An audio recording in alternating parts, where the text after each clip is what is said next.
हो गया। So friends, जैसे कि आप देख सकते हैं कि हम अभी इस फील्ड में आए हैं और आपके यहाँ पे शुगर केन लगा हुआ है और मस्टर्ड लगा हुआ है। तो इस फील्ड को हमारे मामा जी मैनेज कर रहे हैं।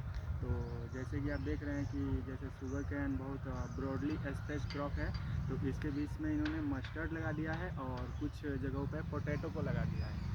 तो इसके बारे में हम अपने मामा जी से पूछेंगे कि इसके बारे में इनको कहाँ से जानकारी हुई और इसका क्या बेनिफिट है और इसमें क्या कठिनाइयों का सामना करना पड़ा है। तो सबसे पहले आपका वेलकम है मेरे चैनल पे मामा जी।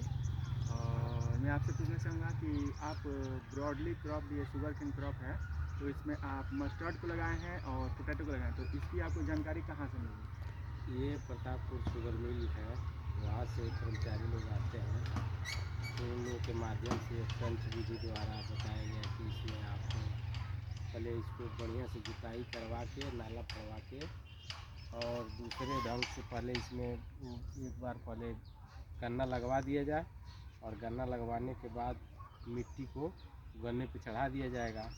और चढ़ाने के बाद जो जगह 4 फुट बीच में बचते हैं, तो उसमें आप नाला, जैसे जो छोटा छोटा नाला फाड़ने वाला होता है मशीन, उसी से आप इसको नाला फड़वा करके इसमें आप क्या कर सकते हैं, इसमें सरसों बीच बीच में आप गिरवा देंगे।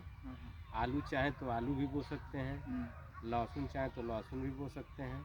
तो इसमें ये बोने से ये बेनिफिट होगा कि ये आपका फरवरी या मार्च में ये कट जाएगा, तो ये खेत खाली भी हो जाएगा और गन्ने की कमाई भी हो जाएगी। तो इस वजह से इस प्रकार से किया गया है कि 2 फसल एक बार में लिया जा सकता है। आलू भी लिया जा सकता है, लहसुन भी लिया जा सकता है। तो इसीलिए इस चीज़ को किया गया है कि मतलब जब तक गन्ना ग्रोथ करेगा तब तक ये फसल तैयार होके अपना सरसों निकल जाएगा।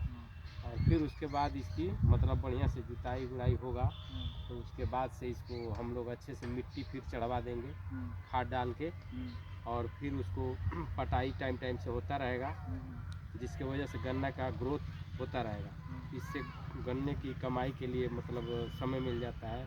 और मिट्टी मतलब जैसे नीचे से ऊपर आता है मिट्टी तो पकता है, तो उससे मतलब पौधे को मतलब वो मिलता है, आपका पकड़ मिल जाता है और ग्रोथ करता है पौधा। इसीलिए इस प्रकार से किया जाता है कि मतलब अच्छे से अच्छा मतलब पौधे का विकास हो, ग्रोथ हो और एक्स्ट्रा हमको इनकम मिले, एक्स्ट्रा इनकम मिले। तो इसके पहले भी मैं किया था, तो इसी प्रकार से किया था, तो उतनी जानकारी हमें पहले नहीं थी। लेकिन धीरे धीरे जब एक बार बोया तो समझ में आया कि हाँ इसमें बहुत फ़ायदे हैं। तो इसीलिए उन्हीं लोगों के हिसाब से इसको मतलब हम लोग करते हैं कि मतलब सरसों भी निकल जाए और गन्ना भी टाइम से निकल जाए। तो इसीलिए हम लोग इसको मतलब इस प्रकार से काम करते हैं कि मतलब बीच में ज़रूरत पड़ा कि मतलब इसमें कहीं ज़्यादा घास हो गया तो उसमें औरत लोग मतलब इसमें अपना सोती हैं लोग, तो उन लोगों को रख दिया जाता है। 2-4-5 लोग रहती हैं, नाला नाला पूरा बढ़िया से जितना भी ये पेड़ पौधे हैं जो अनर्गल उसको निकाल दिया जाता है। तो उससे भी खरपतवार, तो जो भी खरपतवार है निकल जाता है, तो उससे और भी कमाई हो जाता है मिट्टी का, और जिससे पौधे ग्रोथ होते हैं। और मैं ये चाहता हूँ, आपसे पूछना चाहता हूँ कि ये एक मेथड है जिसको सारे फार्मर्स अडॉप्ट नहीं कर पाते क्योंकि उनके पास बड़ी ज़मीन नहीं होती है और उनके पास रिसोर्स नहीं होता है। तो इसमें आप ही बताइए कि क्या आपको मतलब कठिनाइयों का सामना करना पड़ता है? कठिनाइयों का सामना इसमें ये करना पड़ता है कि इसमें अर्थ से भी जुड़ा हुआ चीज़ होता है। मुख्य तो अर्थ है। आजकल की खेती में पैसे बहुत ज़्यादा लग रहा है और लेबर कॉस्ट भी ज़्यादा आ रहा है। कटिंग हो चाहे बुआई पिटाई में हो, चाहे कोई भी कार्य हो खेती का, तो उससे मतलब इन सब कठिनाइयों का सामना ज़्यादा स्तर पे मतलब लेबर लोगों का कठिनाइयों का सामना करना पड़ा, इसलिए कि टाइम पे लोग मिलते नहीं हैं। तो इन सब चीज़ों का सामना करना पड़ रहा है, जिसके वजह से आदमी इसमें मन नहीं दे रहा। तो जो कर लिया वो अपने अंदर से हिम्मत बांध करके जो इसको कमर्शियल दृष्टि से सोच के कर रहा है, जैसे व्यवसाय लोग करते हैं, दुकान खोल लिए चाहे जो भी कर लिए उसको व्यवसाय दृष्टि से कर रहा है, उसी हिसाब से इस खेती को सोच के मैं करता हूँ, तब इस चीज़ को आदमी वो करता है। तो ये है कि इन्वेस्टमेंट है, तो इसको कमर्शियल दृष्टि से आदमी करता है कि मतलब पूंजी इन्वेस्ट करेगा तो पूंजी दुगना हो जाएगा उस हिसाब से। और ये बताइए कि इसमें आप जो फसलों को सिंचाई के लिए आप जो सिस्टम लगाए हैं वहाँ पे हाँ सोलर सिस्टम लगाए हैं, हाँ जिसको मैंने देखा है वहाँ पे उसका एक जी जी पानी आ रहा है वहाँ से यहाँ पे भी बीच फील्ड में आ रहा है। तो मतलब इसको आपने कब से लगाया है और इससे क्या फ़ायदा है? ये तो जैसे शुरू में एग्रीकल्चर विभाग से लोग आए और देखे यहाँ पे प्लॉट की, मतलब इसमें नियम लोग बताए थे कि 4 बीघा 4.5 बीघा के ऊपर मतलब ज़मीन रहेगा तो आपको ये सुविधा मिलेगा। अच्छा।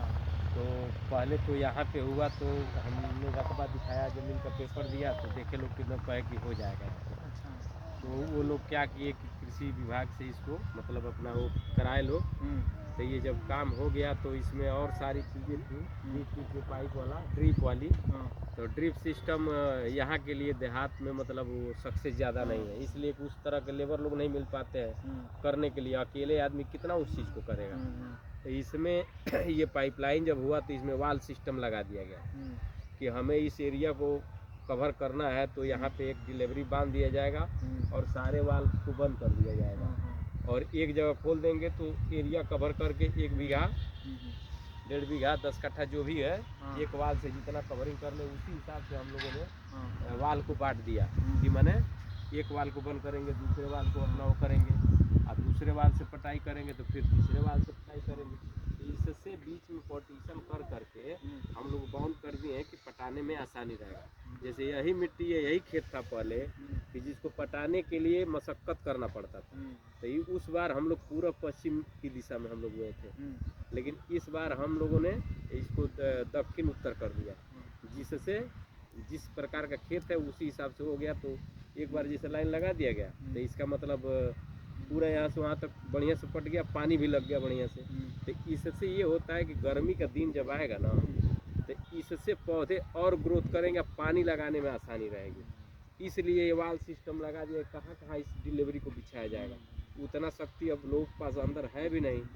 तो ये जो भी मतलब कृषि विभाग से मतलब जो भी सुविधाएं मिली है इसका लाभ मैंने मिल रहा है। जो भी गवर्नमेंट आ रहा है उसका जो ये दे रही है व्यवस्थाएं, तो इसका सदुपयोग हम लोग कर रहे हैं।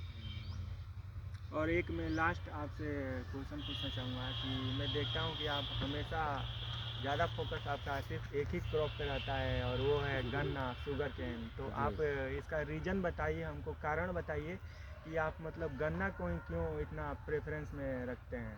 और भी क्रॉप्स हैं लेकिन आप जो भी प्लॉट है तो मान लीजिए कि लंबा लंबा प्लॉट है और जो भी गेहूं और धान की फसल जो है वो भी किया जाता है, लेकिन ज़्यादा मात्रा में नहीं किया जाता है। जैसे मान लीजिए कि अभी ये है गन्ना, ये अभी रहेगा और फिर ये अभी इसके बाद एक खुट्टी रहेगा तो 2 सत्र ये चलेगा। खुट्टी मतलब रैटून, आप समझिएगा फ्रेंड्स, रैटून जी। तो जिसके कहने का मतलब है कि पहली बार ये कट जाएगा तो दूसरी बार ये पौधा ये देगा, उसका भी मतलब उसमें ज़्यादा खर्च नहीं आते हैं, तो उस पौधे को भी लिया जाता है। तो ये होता है कि मतलब पूंजी इन्वेस्ट के हिसाब से ये पूंजी मतलब अच्छा दे देता है, ठीक है। तो इसलिए हम लोग इस पर ज़्यादा फोकस करते हैं। जो भी बारिश वगैरह जो भी मन मौसम होता है उसको ये एब्जॉर्ब कर लेता है, मतलब उसमें नुकसान होने की संभावना नहीं रहती है। ये हो सकता है खाली गन्ना गिर सकता है, यानी गन्ना में ग्रोथ में कमी नहीं होता है। तो इस कारण से जो धान है, धान का फसल जो अगर कटवा के दरवाजे पर भी हम ला के रखते हैं तो बगैर सुखाए कोई व्यापारी लेगा नहीं। तो इसलिए धान में हम लोग को लिए रिस्क हो जाता है, संख्या है नहीं।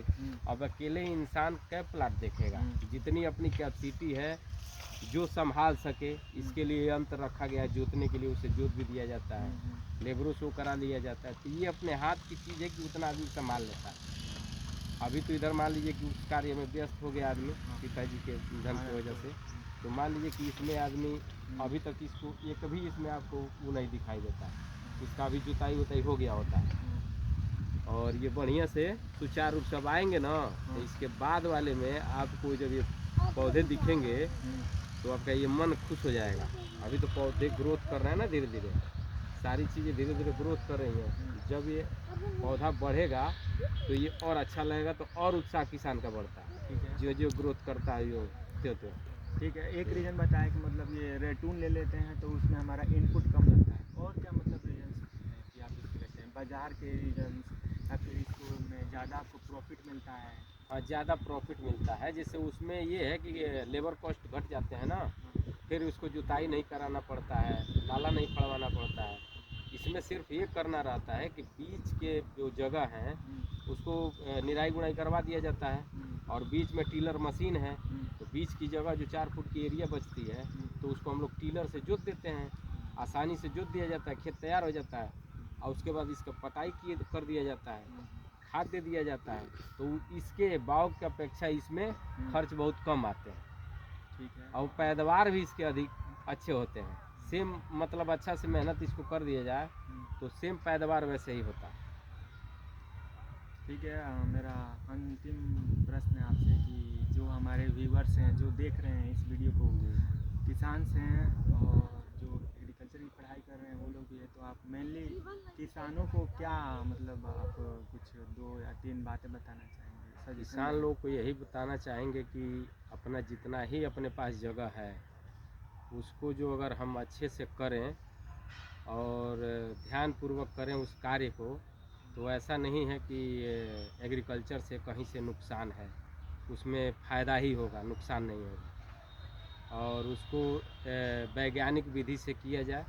जो भी हमसे श्रेष्ठ हैं एग्रीकल्चर डिपार्टमेंट से जो भी लोग जुड़े हुए हैं, जैसे कृषि अनुसंधान केंद्र हुआ, प्रतापपुर फैक्ट्री हो गया, तो जिस चीज़ का जहाँ से जो ज्ञान मिले वहाँ से ज्ञान अर्जित करके उस चीज़ को समझ के तब उस कार्य को किया जाए, अच्छे से होगा। और उसको टाइम टाइम पे जिस चीज़ की पौधे की जो ज़रूरत हो, जिसमें आपका मन लगता हो कि हाँ हमें ये फसल करना है, उसी फसल को आप बोइए और उसी फसल को ध्यान दीजिए। ऐसा नहीं है कि आपका मन नहीं है कि ये चीज़ बोना है तो उसी चीज़ को, आपको जिस चीज़ में मन लगता है उसी चीज़ को बोइए और उसी चीज़ को करिए, खेत को खाली मत रखिए। और आप जितना ही अच्छा परिश्रम करेंगे उतना ही आपको बढ़िया से बेनिफिट मिलेगा। यही हम किसानों से कहना चाहते हैं। तो फ्रेंड्स, थैंक यू। आज के इस चर्चा को यहीं पे समाप्त करते हैं और अपने मामा जी को बहुत बहुत धन्यवाद देते हैं कि आपने इतना हमको समय दिया और इतनी जानकारियों को हमारे साथ साझा करने का कष्ट किया, तो इसके लिए आपका कोटि कोटि धन्यवाद।